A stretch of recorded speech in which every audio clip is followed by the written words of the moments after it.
It is Wednesday, March 15th. I'm Priyanka Arabindi. And I'm Juanita Tolliver, and this is What a Day. Well, we can't believe Netflix actually pulled the plug on the new Nancy Meyers movie for being too expensive. Yeah, I mean, if it was for starring Scarlett Johansson, that we could understand. Ding, ding, but the ding. money? Give her what she wants. Give her all the cardigans. Give her all the locations that she wants. Just do it, Netflix. We know y'all got coins. On today's show, the feds are reportedly opening investigations into the sudden collapse of Silicon Valley Bank. Plus, George Santos may seek re-election. Sickening. But first, Russia is making moves in the worst way. On Tuesday at 7:03 a.m. local time, 2 Russian fighter jets intercepted an American surveillance drone over the Black Sea after one of the jets collided with the drone's propeller, according to U.S. officials. And get this. The collision happened after both Russian jets took turns dumping jet fuel onto the drone. It's almost like they went out of their way to destroy this drone, and U.S. officials warned that such provocations could lead to, quote, miscalculation and unintended escalation between Russia and the United States. Yeah, that's a crazy move to dump jet fuel from your planes onto the drone. I've never seen a move like that wasn't asking for escalation. I mean, it wasn't in Top Gun, but when I heard this news, I literally was like, what the actual fuck? So the U.S. surveillance drone, also known as the Reaper, had taken off from its base in Romania in the morning for a scheduled routine reconnaissance mission, which typically lasts about 9 to 10 hours. U.S. officials have confirmed that the drone was unarmed and conducting surveillance about 75 miles southwest of Crimea in international airspace when 2 Russian jets intercepted it. After zooming past the drone, the Russian jets dropped the fuel on it, apparently in an effort to damage the drone's cameras or its other sensors, an official said. And how do we know all of these specifics? Well, according to reports, U.S. military officials watched it all go down via a video feed from the drone to an operations center at Ramstein Air Base in Germany. According to General James Hecker, the commander of U.S. Air Forces Europe and Air Forces Africa, the incident has led to a complete loss of the U.S. MQ-9 as the U.S. was forced to down the drone in the Black Sea. Okay, so all of this is a lot and very unexpected, at least to me. But is this the first time a Russian fighter jet has encountered a U.S. surveillance drone like this? Absolutely not. According to John Kirby, a National Security Council spokesperson, there had been similar quote-unquote intercepts by Russian aircraft in recent weeks, and he described them as not an uncommon occurrence, but this was the first to result in, quote, the splashing of one of our drones. Kirby added, quote, this one obviously is noteworthy because of how unsafe and unprofessional it was, and indeed reckless in causing the downing of one of our aircraft. Meanwhile, Russian officials are claiming that their jets did not come into contact with the drone. In a statement, the Russian Defense Ministry actually blamed the crash on sharp maneuvering, which led the drone into uncontrolled flight. The Russian Defense Ministry added that Russia did not use airborne weapons against the U.S. drone. Yeah, it feels very Russia to counter video evidence and stuff that everybody else is seeing as a fact with oh no, that just didn't happen. Not good, in my opinion. How has the U.S. been responding to this? Because I wouldn't imagine that it would be very well. Well, yesterday, John Kirby also stated, quote, if the message is that they want to deter or dissuade us from flying and operating in international airspace over the Black Sea, then that message will fail. We're going to continue to fly and operate in international airspace over international waters. So there's that. Also, State Department Press Secretary Ned Price described this as a, quote, brazen violation of international law. And he informed reporters that the State Department will be summoning the Russian ambassador to express, quote, strong objections to Russia's behavior. If that's not diplomacy, I don't know what it is, but strong objections. All in all, the White House is clear that the surveillance program will continue, and there will be lots of follow-up with Russian officials as they sort out the intentions of the fighter jets.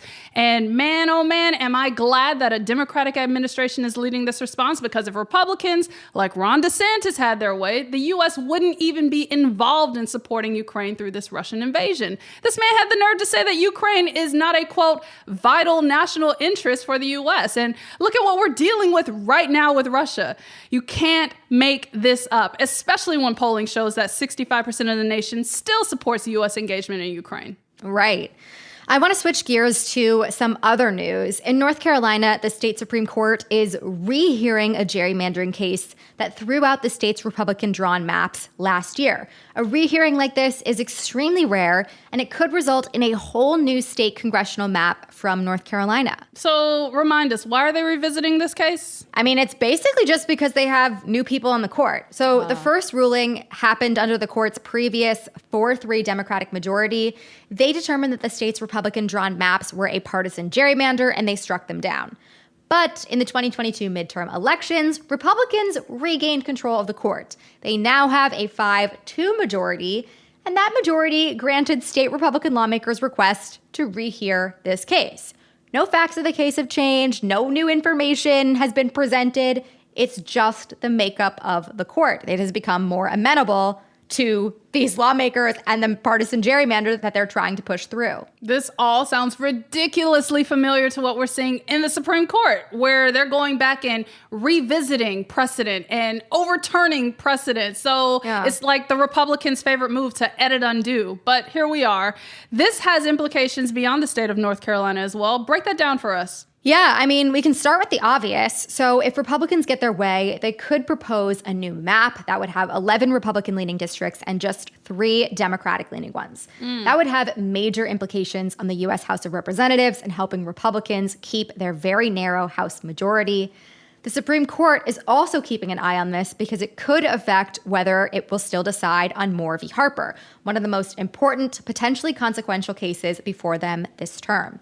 In Moore v. Harper, the court is supposed to decide on whether or not North Carolina's Supreme Court had the authority to strike down the gerrymandered congressional map because it violated the state's constitution. The legislators in North Carolina who brought this before the court are relying on this concept known as independent state legislature theory. It posits that the U.S. Constitution gives state legislators the exclusive power to regulate federal elections, and only Congress can intervene, not state courts or governors, even if what those state legislators come up with is a partisan voting map that violates the voter protections outlined in the state's constitution. It's a lot of mental gymnastics. It doesn't really make sense. It requires you really willfully misinterpreting the law and the Constitution. I know Josie dug into this at length in our episode from December 5th of last year. We'll link to that in our show notes if you want some more details, but not good. Definitely doesn't look good if this is the precursor to them rehearing the case. But what can we expect next? I mean, the fact that North Carolina's Supreme Court is rehearing this at all is very telling. I'm not expecting good things out of this, especially with the makeup of the court now. As for the Supreme Court case, the justices have asked the parties in this case to file new briefs by Monday of next week on the effects of their rehearing. If North Carolina's court reverses their decision on the map, it could actually make Moore v. Harper's point moot. But we'll obviously keep following this case and the Supreme Court case. But that is the latest for now.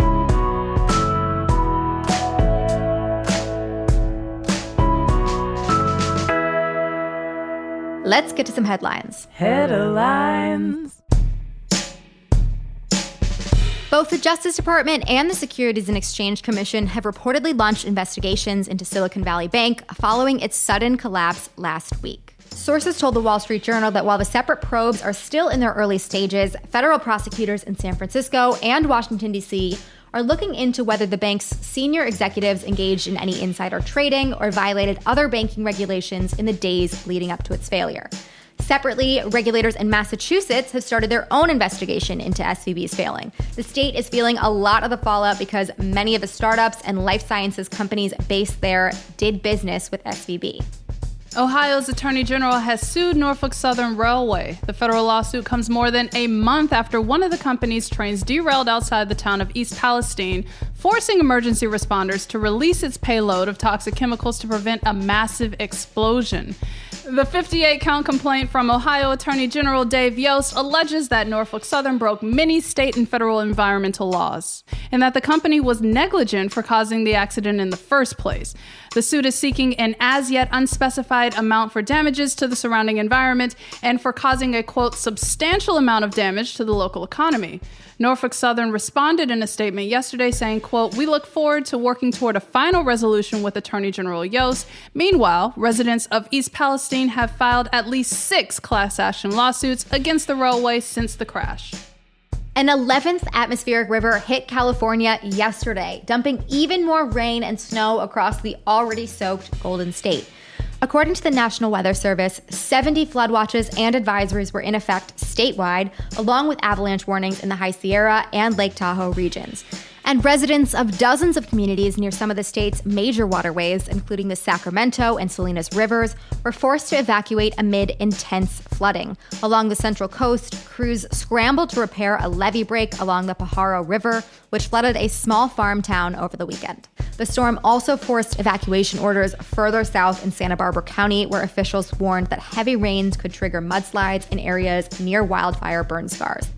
In a huge one for public health and environmental advocates, the EPA announced that it will soon require water systems nationwide to monitor its drinking water for 2 toxic chemicals. These chemicals are part of a class of chemicals called PFAS and known as quote-unquote forever chemicals because they don't break down, making them very harmful to the environment, and exposure to PFAS chemicals has been linked to cancer, liver damage, and many other long-term health conditions.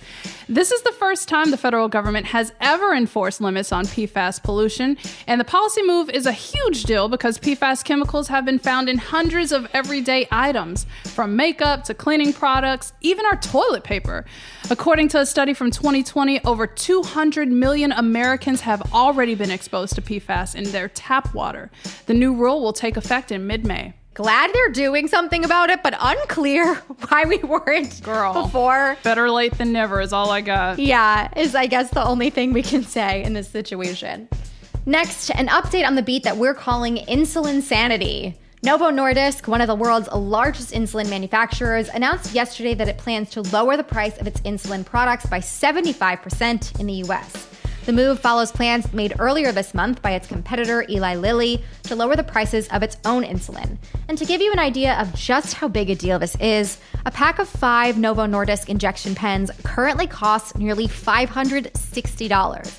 The new cuts would bring that price down to about $140. The price drop will cover insulin that comes in vials as well as injection pens that over 30 million Americans depend on to manage their diabetes.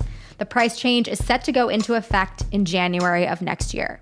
Yesterday, embattled Congressman George Santos filed the paperwork necessary to, get this, run for re-election in 2024. Honestly, this man has no one who loves him enough to tell him, this is stupid. What are you doing? No one's questioning anything here. Clearly. While the paperwork is not in itself a campaign announcement, it allows the freshman congressman to fundraise. Fundraising is, of course, George's strong suit, as he has a habit of making money mysteriously appear. Santos, who was elected in November to represent parts of Long Island and Queens, is currently under formal investigation by the House Ethics Committee, as well as federal and state investigators for campaign finance violations, among other things. And just last week, CBS News reported that Santos was linked to a Seattle area credit card fraud scheme from 2017. Re-election to Congress would be an uphill battle, to say the least. Back in January, 78% of Santos's own constituents said they believe Santos should step down from office, but as they say, denial ain't just a river in Egypt, and Shameless isn't just the show Jeremy Allen White was on before the bear. Literally, Santos, bruh, what? This has to just be a ploy for money. There's no way this man thinks he's gonna win this election, but I'm sure something with that fundraising, quote unquote, is what he's after here. That's my guess. He said, I need to embezzle some money, help. While I still can. Allegedly. That's my guess. Allegedly, come on. And those are the headlines. We'll be back after some ads.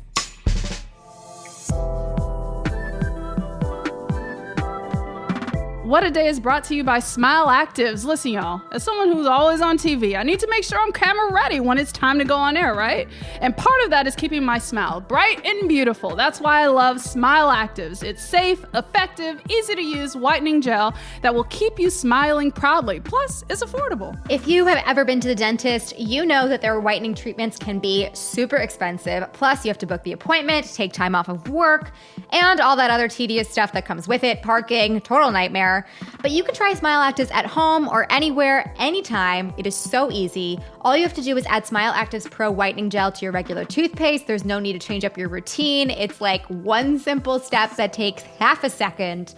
And you'll start getting compliments on your whiter, brighter smile in just a few days. It's quick. I'll say it's amazing. It really, really works very quickly. It's like a staple in my routine. Smile Actives is the whitening boost your favorite toothpaste needs to give you the smile that you deserve. Visit smileactives.com/WAD today to receive our special buy one, get one free offer with auto delivery plus free shipping and handling. That's smileactives.com/WAD. Terms and conditions apply. See site for details. What a Day is brought to you by Kraft. You know the drill, guys. If you're turning into WAD in the morning while you're getting ready to go to work, wherever you are off to, don't forget to make some breakfast. I know we're all in a rush, but Kraft has got you covered with so many breakfast foods that are easy to prepare, even if you are still waking up. And you've got plenty of options, no matter what you're craving. Enjoy a delicious breakfast with the breakfast staples like bold Maxwell House coffee, delicious Oscar Mayer bacon, rich Philadelphia cream cheese on a bagel, and easy just crack an egg scrambles, to name a few. Adding any of those Kraft classics to your morning routine is a recipe for success. And once those scrumptious flavors hit your taste buds, you'll feel wide awake and ready to conquer your day. Honestly, Priyanka, when I wake up to the smell of bacon, I know I'm gonna start my day off right. Oh yes, you know it's a good morning. You're gonna have a good day. Breakfast meal is my favorite, I'd have to say, out of any meal of the day. But mornings are better because of easy hot breakfasts made with Kraft food favorites. Stock up at your favorite store. What a Day is also brought to you by Keeps. Keeps offers a simple, affordable, and stress-free way to keep your hair happy and healthy with personalized treatment plans that are recommended by a licensed medical provider and delivered straight to your door. That's right. You can get quality, expert care without making a trip to your doctor's office or your local pharmacy. Just subscribe to Keeps and get refill reminders, and you'll never run low on the products you need to take care of your hair. Plus, you can contact the Keeps network of expert medical advisors, prescribers, and care specialists anytime, 24/7, with any questions you have about staying on track with your hair goals. With any treatment plan, you get a full year of unlimited messaging, so you can ask the experts about anything at any time. Whether you want to prevent hair loss, stimulate growth, or just take better care of the hair you have, Keeps has you covered. And remember, treatments can take 4 to 6 months to see results, so you're gonna wanna act fast. If you're ready to take action and prevent hair loss, go to keeps.com/WAD to receive your first month of treatment for free. That's keeps.com/WAD to get your first month free, keeps.com/WAD. It's Wednesday, WAD Squad, and today we are applying our own high-level scientific analysis to an important story from the world of tech in a segment that we like to call Geek Squad.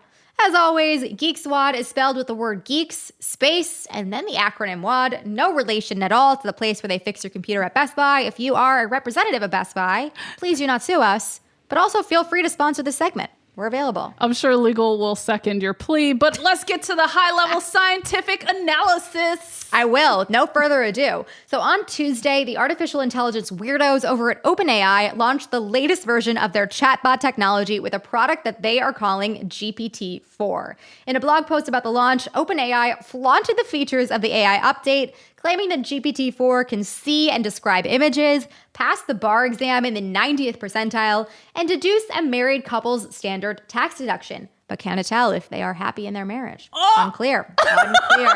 The tech company admits that the bot still has problems. For example, it doesn't know about any world events past September of 2021, and it still is subject to what they are calling hallucinations, or essentially lying and imagining facts from thin air. So far, the upgrade will only be available to ChatGPT Plus subscribers, but companies like Duolingo and Bing have already incorporated the technology into some of their features. So, Juanita, while I am waiting to see if ChatGPT Plus gets any good TV shows before I throw any money their way, how are you feeling about the recent explosion of AI technology? Hard fucking pass. And I just want to emphasize the date, September 2021. So this is going to be peak vaccine misinformation, peak COVID misinformation. This, with its hallucinations and lying and imagining facts, is giving Trump supporter, and I want nothing to do with it. Yeah, not into it at all. Though I'm a little bit confused about the term hallucination, which I think is extreme. Like, that conjures something for us, sentient beings. But OpenAI, doesn't have a brain. So where is it having these hallucinations? I think this is the wrong term. I'm a little confused by this. Or maybe we have someone explain. We should, one, have someone explain, but two, I'm going to hypothesize. This is scientific analysis effort. All right, we're doing science. I feel like this is the imprint from the coders. In a past life, I used to code, but coders leave traces of themselves. So I feel like this might be something that the developers put in here on purpose. On purpose, or maybe even like, do you think people can do it without even knowing they're doing it? Yeah, because of course there's this thing called unconscious bias. That's why most tech is racist. So let's add in some mental health issues, you know? And suddenly it needs a prescription. Right. Anyways, if you can take care of that, please let us know. That was Geek Squad. Remember to restart your computer every 3 months to a year. I don't know what happens if you don't, but just do it. Your computer will shut you down. Yes, that happened to my computer literally 20 minutes ago. As we started to read the section, it was really weird. She's not exaggerating, y'all.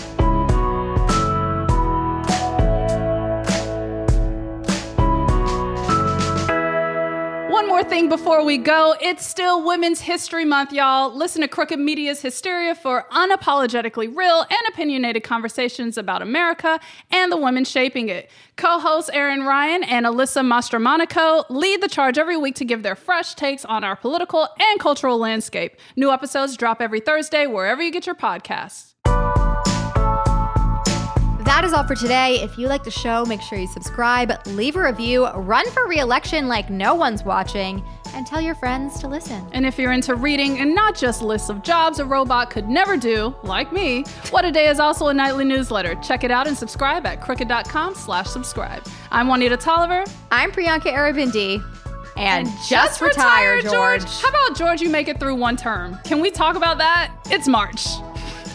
I mean, like, I don't, want him to think that we're encouraging him to make it through the term. I would rather he just drop out. But, facts. I think, yes, you are correct. He is getting way ahead of himself. Simmer down, friend. Simmer down.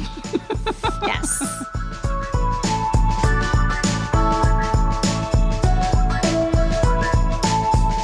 What a Day is a production of Crooked Media. It's recorded and mixed by Bill Lance. Jazzy Marine and Raven Yamamoto are our associate producers. Our head writer is Jossie Kaufman, and our executive producer is Lita Martinez. Our theme music is by Colin Gilliard and Kashaka.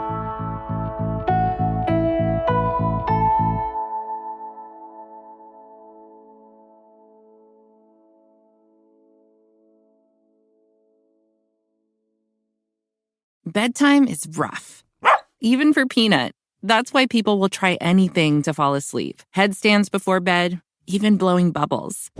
But Ashley has a trick that works every time. A new Tempur-Pedic mattress. It adapts to your body's needs to help you fall asleep faster and stay asleep longer. You'll wake up feeling refreshed every day. Even Peanut agrees. So ditch the wacky bedtime rituals. Head to Ashley to take home a Tempur-Pedic today.